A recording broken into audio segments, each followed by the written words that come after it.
అపోస్తలుల కార్యము 8వ అధ్యాయము 26వ వచనం నుండి మనం చదువుకుంటే, అపోస్తలుల కార్యం 8వ అధ్యాయం. దక్షిణముగా వెళ్ళి యెరూషలేము నుండి గాజాకు పోవు అరణ్య మార్గమును కలుసుకోమని ఫిలిప్పుతో చెప్పగా అతడు లేచి వెళ్ళెను. అప్పుడు ఐథియోపియుల రాణి అయిన కందాకే క్రింద మంత్రి అయి ఆమె యొక్క ధనాగారం అంతటి మీద ఉన్న ఐథియోపియుడైన నపుంసకుడు ఆరాధించుటకు యెరూషలేమునకు వచ్చి ఉండెను. అతడు తిరిగి వెళ్ళుచు తన రథం మీద కూర్చుండి ప్రవక్త అయిన యెషయా గ్రంథమును చదువుచుండెను. ఒక మంత్రి, ఈయన ఒక దేశ రాణికి మంత్రిగా పనిచేస్తున్నటువంటి వ్యక్తి. ఈయన నపుంసకుడు. పాత నిబంధన దినాలలో రాజు యొక్క ఆస్థానంలో వీరికి చాలా ప్రముఖమైన స్థానం. మంత్రిగా ఉన్నాడు అంటే బాగా చదివినటువంటి వ్యక్తి అయి ఉండాలి. లోక పరమైనటువంటి పరిజ్ఞానం కలిగినటువంటి వ్యక్తిగా ఉండాలి. దేశంలో ఉన్నటువంటి ప్రజలను సరైనటువంటి సమృద్ధిలోనికి నడిపించగలిగిన వాడై ఉండాలి. కానీ ఈ ఐథియోపియుడైనటువంటి నపుంసకుడైనటువంటి మంత్రి హోదా కలిగినటువంటి ఈ నపుంసకునికి దైవ భక్తి ఉంది అని అర్థం చేసుకోవాలి.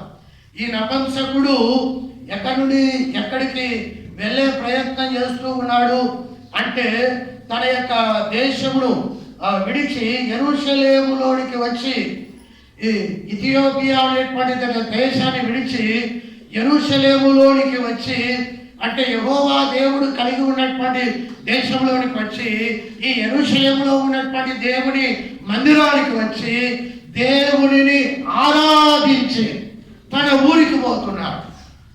మందిరానికి వచ్చి దేవుణ్ణి ఆరాధన చేసి తన ఊరికి పోతున్నాడు. 27వ వచనం చెప్పండి. అప్పుడు ఐథియోపియుల రాణి అయిన కందాకే క్రింద మంత్రి అయి ఆమె యొక్క ధనాగారమంతటి మీద ఉన్న ఐథియోపియుడైన నపుంసకుడు, దేని అంతటి మీద ఉన్న నపుంసకుడు ఆర్థిక శాఖ మంత్రి, ధనాగారం ఆర్థిక శాఖ మంత్రి. ఆ దేశం కందాకే రాణి ఆధీనంలో ఉన్నటువంటి దేశం అంతటి ఫైనాన్స్ మినిస్టర్ ఆరాధన చేయడానికి తన దేశాన్ని విడిచి యెరూషలేముకు వచ్చి యెహోవా దేవుని మందిరంలో ఆరాధిస్తా ఉన్నాడట. దేశాన్ని విడిచి వచ్చి దేవుణ్ణి ఆరాధన చేసే మంత్రి నపుంసకుడు ఆరాధన చేయడానికి దేశం వదిలించాడు. అన్ని శాఖల కన్నా బిజీ శాఖ ఏ శాఖ?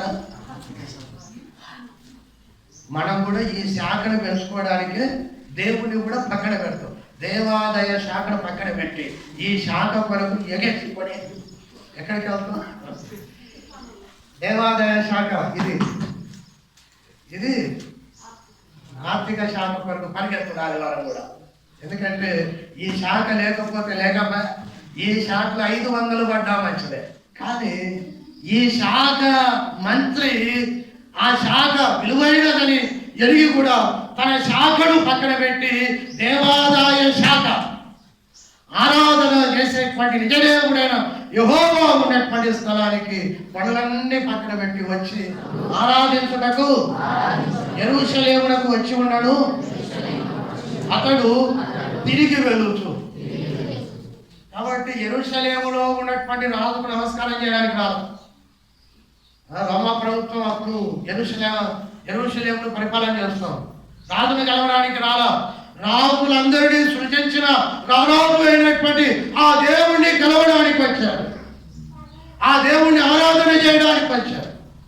ఆ దేవుని యొక్క ప్రార్థన చేసుకొని ఆ దేవుని యొక్క సముఖంలో దీవెనలు పొందుకొని వెళ్ళాలని వచ్చి ఆ పని ముగించుకొని మరలా తన యొక్క దారిన తన దేశానికి తాను ప్రయాణమై వెళ్తా ఉన్నాడు. కనపడుతున్నాడు. అప్పుడు విమానాలు లేవు, లేకపోతే విమానం మీద వచ్చేటోడు. అప్పుడు ఏముండే? రథాలు పట్టే ఆ రథం మీద ఆయన వచ్చాడు, ఆరాధన చేసుకున్నాడు. ఆరాధన చేసుకొని వెళ్తా ఉన్నాడు. వెళ్తా ఆ యొక్క రథములో ఆయన చేయగలిగినటువంటి పని ఏమిటి అంటే, అతడు తిరిగి వెళ్ళొచ్చు తన రథం మీద కూర్చోండి ప్రవక్త అయిన యెషయా గ్రంథము చదువుతున్నాడు. తన రథం మీద కూర్చోండి. వాట్సాప్ చెప్పండి, ఏ అప్పు? నువ్వు ఆ అప్పు చూసుకుంటే అప్పుకి వెళ్ళిపోతావు, జాగ్రత్త. తన రథం మీద కూర్చోండి, బైక్ మీద కూర్చోండి. చెవులో ఏం పెట్టుకొని పోతున్నాడట. ఎదురుగా లారీ వచ్చింది కూడా మనవాడికి కనపడతలేదు. వినుకుంటే అట్లనే లారీ గుద్దిందట. ఏం గుద్దింది? ఆరాధన చేశాడు.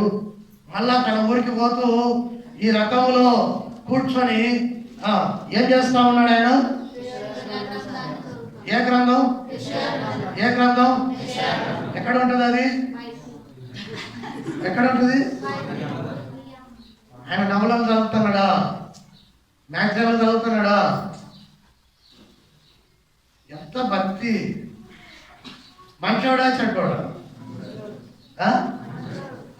నేను తర్వాత చెప్తాను. నాకంటే దేవా నీవే సృష్టికర్తవు, నువ్వు తప్ప ఇంకొకడు లేడు, నీ ద్వారా తప్ప ఇది ఏది లేదు అన్నట్టుగా ఆరాధన చేశాడు. తిరిగి తన దేశానికి వెళ్తూ ఆ రథంలో కూర్చొని యెషయా గ్రంథం చదువుకుంటూ పోతావు. సమయాన్ని వృధా చేసేవాడు. ఆదివారం ఆరాధన రోజు సమయాన్ని వృధా చేసేవాడు కాదు. దేవుడి ఆరాధన చేసి ఇక నా పని అయిపోయిందని ఇట్లా దులుపుకొని ఇక ఫోన్లు చేసుకుంటా ఆ కార్మిక శాఖ మంత్రికి ఏం కావాలి నీకు అని అడగల. నీటి పారుదల శాఖ మంత్రికి అది కాళేశ్వరం ప్రాజెక్ట్ అయిందా, డబ్బులు పంపమంటావా? ఫోన్లు చేస్తలేడు. ఏమి చేస్తున్నాడు? వాక్యం చదువుతాడు. మంచోడే చెడ్డోడు? మంచోడే కాదు.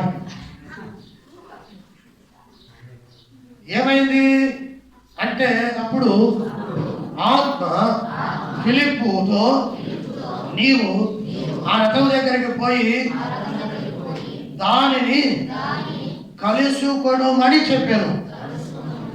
ఫిలిప్పు దగ్గరకు పరిగెత్తుకొని పోయి అతడు ప్రవక్త అయిన యెషయా గ్రంథము చదువుతుండగా విని, ఇప్పుడు ఎవరు పోయినా రథం దగ్గరికి? ఫిలిప్పు ఎవరు? ఏం పెద్ద? ఏం పెద్ద? ఏం పెద్ద? గట్టి చెప్పరు. సగ పెద్దకు దేవుని ఆత్మ చెప్పింది, నువ్వు ఎక్కడికి పరిగెత్తుకుంటూ పోవాలా? రథం దగ్గరికి. ఆ మంత్రి ఉన్నాడు కదా, నన్ను ఆరాధన చేసి కందాకే రాని ఉన్నటువంటి దేశానికి తిరిగి వెళ్తున్నటువంటి ఆ రథములో పరిగెత్తుకుంటూ వెళ్తున్నటువంటి ఆ మంత్రి యొద్దకు నువ్వు పో. అక్కడ అర్థమవుతుంది ఏం చేయాలి. పరిగెత్తుకొని పోయాడు సగ పెద్ద. పరిగెత్తుకొని పోతూ ఉండగా పక్కన ఈయన సంగ పెద్ద పరిగెత్తా ఉంటాడు. గుర్రం ఎక్కువ పరిగెత్తుతుంది, మనిషి ఎక్కువ పరిగెత్తుతాడు. మన గుర్రాలు కొంచెం స్పీడ్ తక్కువ, కానీ రాజుల గుర్రాలు కొంచెం స్పీడు. ఆ రథం పరిగెత్తుతూ ఉంటే అంత వేగంగా దేవుని సంఘ పెద్ద పరిగెత్తుకుండా పోతా ఉన్నాడు. రథం పరిగెత్తుతూ ఉన్నప్పుడు ఆ పరిగెత్తే ఆ స్పీడును బట్టి గాడుపు ఎక్కువగా తగులుతుంది. బండి మీద పోయేటప్పుడు మనకి ఏ విధంగా గాడుపు ఎక్కువ స్పీడ్తో తగులుతుందో అలాగనే ఈ రథం పోతూ ఉన్నప్పుడు కూడా గాడుపు ఉంది. ఆ గాడుపులో ఈ మంత్రి యెషయా గ్రంథం చదువుతా ఉన్నాడు.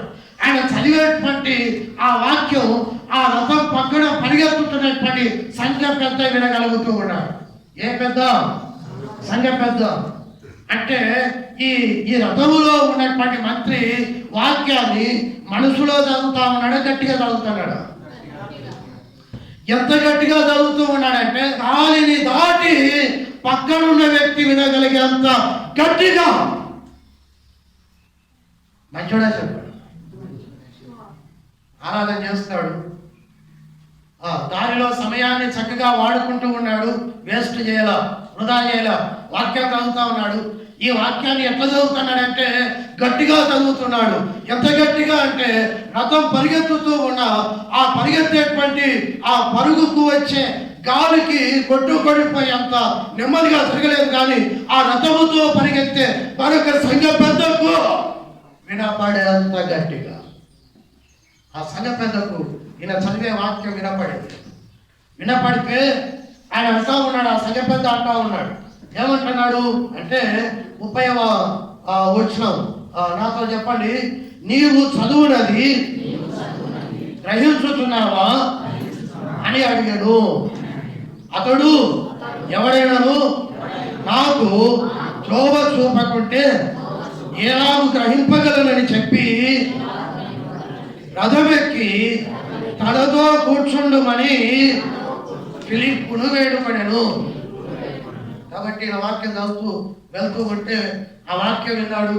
విన్న వెంటనే ఫిలిప్పు అడిగాడు, సంఘ పెద్ద అడిగాడు, అయ్యా నువ్వు చదువుతున్నది నీకు అర్థమవుతుందా అంటే, ఎవడైనా దారి చూపకుండా నాకు ఎలా అర్థమవుతుంది? కాబట్టి ఇంత ఉన్నతమైనటువంటి చదువు కలిగిన వ్యక్తి యెషయా గ్రంథం చదువుతా ఉంటే ఒక సంఘ పెద్ద కాళ్ళకు చెప్పులు లేకుండా పరిగెత్తుకొని వచ్చిన సంఘ పెద్ద యేసు యొక్క సువార్తను ప్రకటించడానికి సైకిల్ కూడా లేని సంఘ పెద్ద.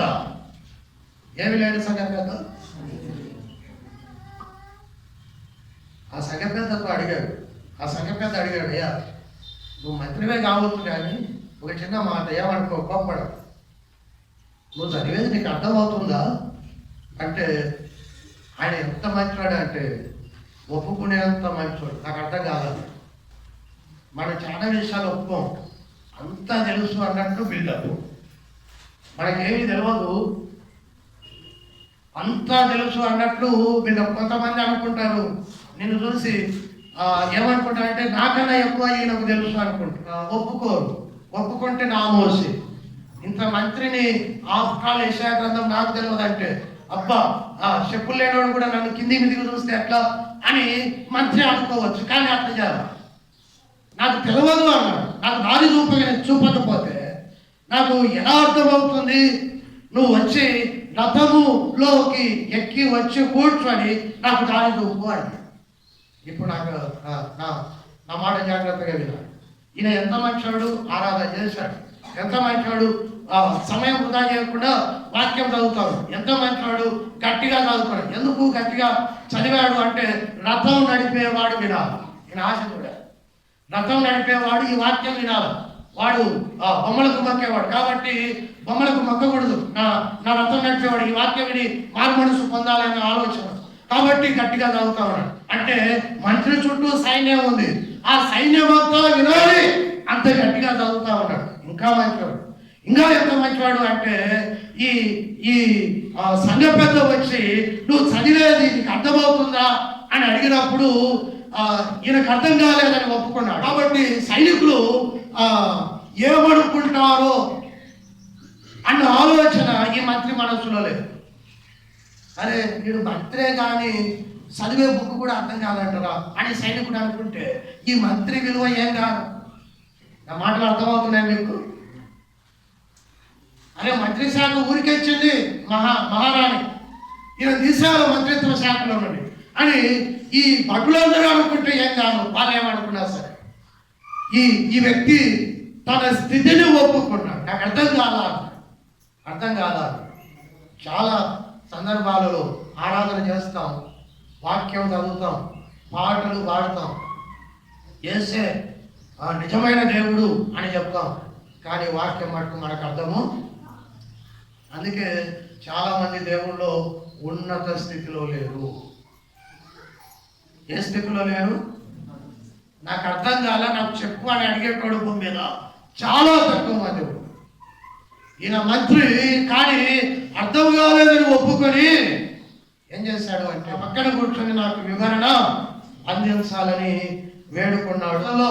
ప్రవక్త ఎవరిని గురించి ఎలా చెప్తూ ఉన్నాడు అంటే గొర్రె వలె వదకు తేయబడెను, బొచ్చు కత్తిరించువాని ఎదుట గొర్రె పిల్ల ఎలాగూ మౌనంగా ఉండెనో అలాగూ ఆయన నోరు తెరవకుండెను. ఆయన దీనత్వమును బట్టి ఆయనకు న్యాయ విమర్శ దొరకకపోయాను. ఆయన జీవము భూమి మీద నుండి తీసివేయబడినది. అప్పుడు నపుంసకుడు ప్రవక్త ఎవడి గూర్చి ఇలా చెబుతున్నాడు? తనను గూర్చియా, వేరొకడి గూర్చియా? గొర్రెపిల్ల గురించి ప్రవక్త రాశాడుగా, ఆయన చనిపోయాడని రాశాడు. ఇది ప్రవక్త గురించి రాయబడిందా, ఎవరి గురించి రాయబడి ఉంది? నాకు దయచేసి నాకు తెలుపమని. ఎట్లా పదాలు వాడుతూ ఉన్నాడు? తన స్థితిని పక్కన పెట్టాడు, తన ఘనతను పక్కన పెట్టాడు, తన అధికారాన్ని పక్కన పెట్టి అడుగుతా ఉన్నాడు, వేడుకుంటా ఉన్నాడు, దయచేసి దీని అర్థం నాకు చెప్పు అని సంఘ పెద్దను అడిగాడు. ఏమన్నాడంటే, ఆయన ఎవరో కాదు, ఆయన ఈ భూమి మీదకి వచ్చి చనిపోయి తిరిగి లేచినటువంటి యేసుక్రీస్తు ప్రభువు అన్నాడు. ఏమన్నాడు? ఆయన ఎవరో కాదు, ఆయన యేసుక్రీస్తు ప్రభువు.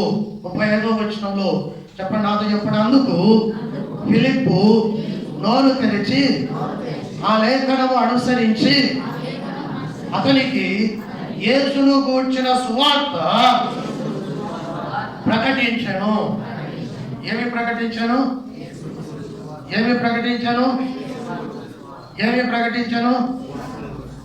ఎవరిని గూర్చిన సువార్త? యేసు సువార్త. యేసు జననం, యేసు జీవితం, యేసు మరణం, యేసు పునరుత్థానం, ఆ యేసు రక్తం చేసేటువంటి ఘనమైన కార్యం ప్రకటించను, వివరించను, అర్థము చేయించను. మంత్రి ఆ సువార్తను విన్నాడు, ఆలకించాడు, అర్థం చేసుకున్నాడు. నేను పాపాత్ముడని అర్థమైంది. ఆడ మగ కాని నేను పాపిని అనుకున్నాడు, ఒప్పించబడ్డాడు. అయ్యో, ఇంత ఘోరమైనటువంటి పాపాత్ముడనైనా నా కొరకు ఇదిగో సృష్టికర్త అయినటువంటి యేసు నా పాపముల కొరకు చనిపోయాడు. అనే ఆరాధన చేశాను కానీ, వాక్యం చదివాడు కానీ, నా పాపం కొరకు చనిపోయినటువంటి యేసు రక్తములో నా పాపాన్ని కడుక్కోలేడు మాట్లాడు. చాలామంది ఆరాధన చేస్తాం, చాలామంది వాక్యం చదువుతాం, కానీ యేసు రక్తంలో కడగబడనటువంటి వ్యక్తి ఏ లాభం? అర్థమైపోయింది తన స్థితి ఏమిటో. తన మంత్రి పదవి ఉన్నత పదవి అనుకోవడం లేదు. ఇప్పుడు ఈ మంత్రి పదవి ద్వారా, ఈ మంత్రి పదవిలో ఉన్నటువంటి నేను యెరూషలేములోనికి వచ్చి చేసినటువంటి ఆరాధన ద్వారా, యెరూషలేము నుండి నా ఇంటికి వెళుతూ చదువుతున్నటువంటి వాక్య ధ్యానము ద్వారా నేను పరలోకం చేరలేను. ఇప్పుడు అర్థమైపోయింది, ఇప్పుడు కుల్లో అర్థమైపోయింది. ఏమని అర్థమైపోయిందంటే, యేసు నా కొరకు వచ్చాడు, చచ్చాడు, తన పరిశుద్ధ రక్తాన్ని కార్చాడు, సమాధిలో నుండి తిరిగి లేచాడు, ఇదంతా నా కోసం. ఆయనకు అర్థమైపోయింది. వెళ్తూ ఉన్నాడు, సువార్త సంఘ పెద్ద చెప్తూ ఉన్నాడు, రథం నడుస్తూ ఉంది, వాక్యం వింటూ ఉన్నాడు, అంతరంగంలో పరిశుద్ధాత్మ దేవుడు కార్యము జరిగిస్తూ ఉన్నాడు. వెళ్తూ ఉండగా పక్కనే నీళ్లు కనపడ్డాయి. పక్కనే ఏం కనపడ్డాయి? నీళ్లు కనపడ్డాయి. ఏం జరిగిందో చూడండి. నీళ్లు కనపడినటువంటి ఆ సమయంలో ఆయన అన్నాడు, చెప్పండి, అతనికి యేసును గూర్చిన సువార్త ప్రకటించెను. వారు రోమలో వెలుచుండగా నీళ్లు ఉన్న ఒక చోటికి వచ్చినప్పుడు నపుంసకుడు, ఇదిగో నీళ్లు, నాకు బాప్తిస్మమిచ్చుటకు ఆటంకమేమని అడిగి రథమును నిలుపమని ఆజ్ఞాపించారు. తన కింద ఉన్న వారికి ఆజ్ఞలు జారీ చేసే వ్యక్తి, దేవుని వాక్యాన్ని ప్రకటించేటువంటి సేవకుడిని వేడుకునే వ్యక్తి. సేవకుడికి ఆజ్ఞలు జారీ చేయకూడదు. ఎందుకు అంటే సేవకుడు నీ దాసుడుగా, సేవకుడు సృష్టికర్త అయిన యెహోవా దాసుడు. ఆయన నువ్వు ఆజ్ఞాపించడానికి హక్కు అధికారం లేదు. ఒక దేశానికి నువ్వు మంత్రివై ఉండవచ్చు కాదు, you cannot order the servant of God. దేవుని యొక్క సేవకుని నువ్వు ఆజ్ఞాపించలేవు. ఈయన ఆజ్ఞాపించాడు, ఎవరిని? రథము నడిపేటువంటి వ్యక్తిని ఆజ్ఞాపించాడు. ఎందుకో? ఇదిగో దైవజనుడా, నీవు నాకు అందించినటువంటి యేసుక్రీస్తు సువార్త సత్యమని నాకు ఇప్పుడు అర్థమయ్యింది. ఇదిగో నీళ్లు, బాప్తిస్మము ఇవ్వడానికి, తీసుకోవడానికి నాకేం ఆటంకం? చెప్పుకోకమంటే వెంటనే అక్కడ బాప్తిస్మము జరిగింది. నేను ఎందుకు ఈ మాటలు చెప్తున్నానంటే, ఆయన అర్థం చేసుకున్న విషయం ఏమిటంటే, మంత్రి హోదా కన్నా దేవుడిచ్చేటువంటి పరలోకపు హోదా ఉన్నతమైందని అర్థం చేసుకున్నాను. ఈ మంత్రి హోదా ఎన్ని రోజులు ఉండొచ్చు అంటే, ఇప్పుడు 5 సంవత్సరాలు, లేకపోతే రాజుల కాలం సత్యంత వరకు, బలం ఉన్నంత వరకు. కాబట్టి ఈ హోదా ఏదో ఒక రోజు నశించేదే, కానీ జీవ గ్రంథములో నా పేరు రాయబడుతుందే ఆ ఉన్నతమైనటువంటి స్థితి. ఇదిగో ఫిలిప్పు అనేటువంటి ఆ సంఘ పెద్ద దైవజనుడి ద్వారా ఈరోజు నాకు అర్థం చేయించడం జరిగింది. కనుక నేనేం చేస్తాను అంటే, ఈ హోదా ఉంటే ఉండని, ఊడిపోతే ఊడిపోని. నేను ఇప్పుడు బాప్తిసం తీసుకుంటాను. జ్ఞాపకం చేసుకున్నాను. యేసు అర్థమైన తర్వాత మార్కు సువార్త 16వ అధ్యాయం 15-16 వచనాలు. మార్కు సువార్త 16వ అధ్యాయం 15-16 వచనాలు.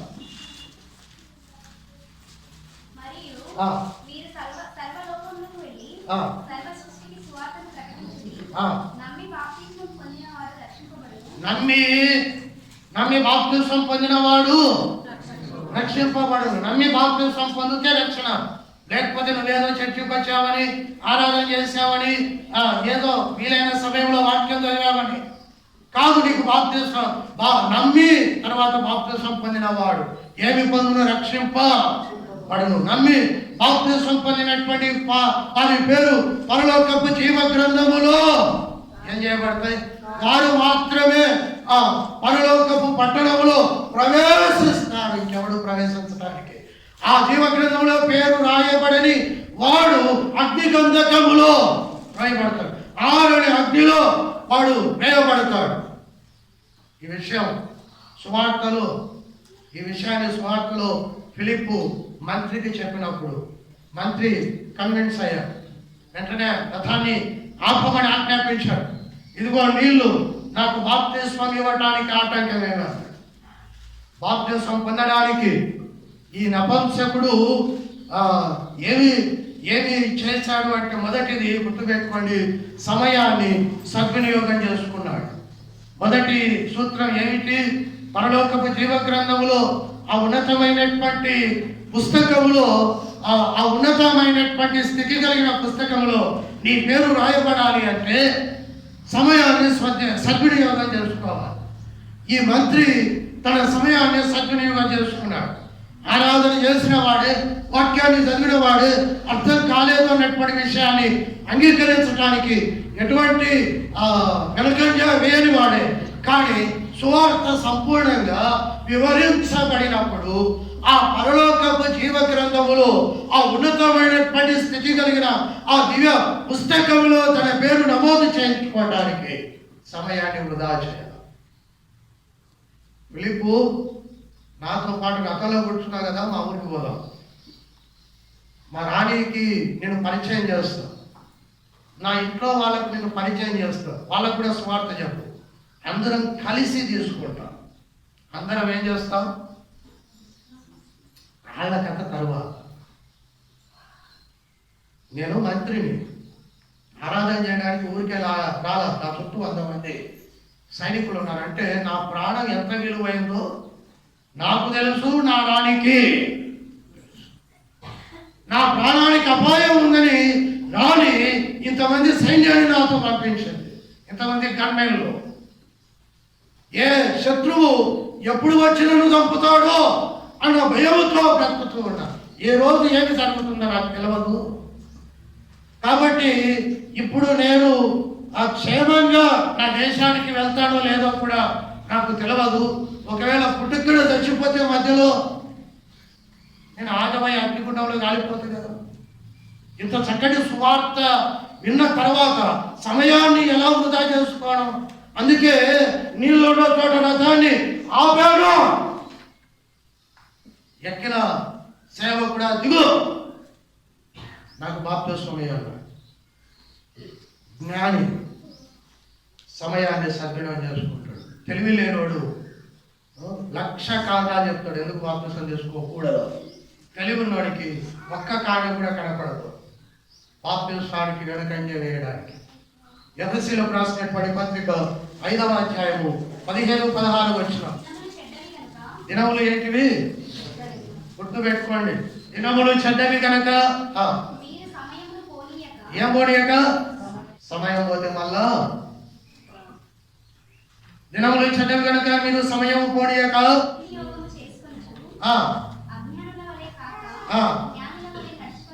తెలివి ఉన్నవాడు ఏం చేయాలి? సమయాన్ని సద్వినియోగం చేసుకోవాలి. బుద్ధి కలిగినటువంటి వ్యక్తి ఏం చేయాలి? సమయాన్ని సద్వినియోగం చేసుకోవాలి. ఆరాధన ఉందని సమయాన్ని సద్వినియోగం చేసుకోవాలి. నువ్వు విశ్వాసమో అవిశ్వాసమో, నువ్వు జ్ఞానవంతుడివో అజ్ఞానవంతుడివో, దేవుని యొద్ద ఉన్నటువంటి జీవ గ్రంథంలో నీ పేరు రాయబడాలి అంటే, ఆ ఉన్నతమైనటువంటి స్థితి నువ్వు అనుభవించాలి అంటే, కాళ్ళకు చెప్పులు లేనటువంటి సంఘ పెద్ద చెప్పిన యేసు క్రీస్తు సువార్త అనేటువంటి వాక్యం ఆ మంత్రిని దర్శించినప్పుడు ఆ మంత్రి ఏం చేశాడు? ఏ ఆలోచన చేయలేదు. సమయం ఉంది, నీళ్లు దొరికినాయి, రథాన్ని ఆపాడు, బాప్తిస్మం.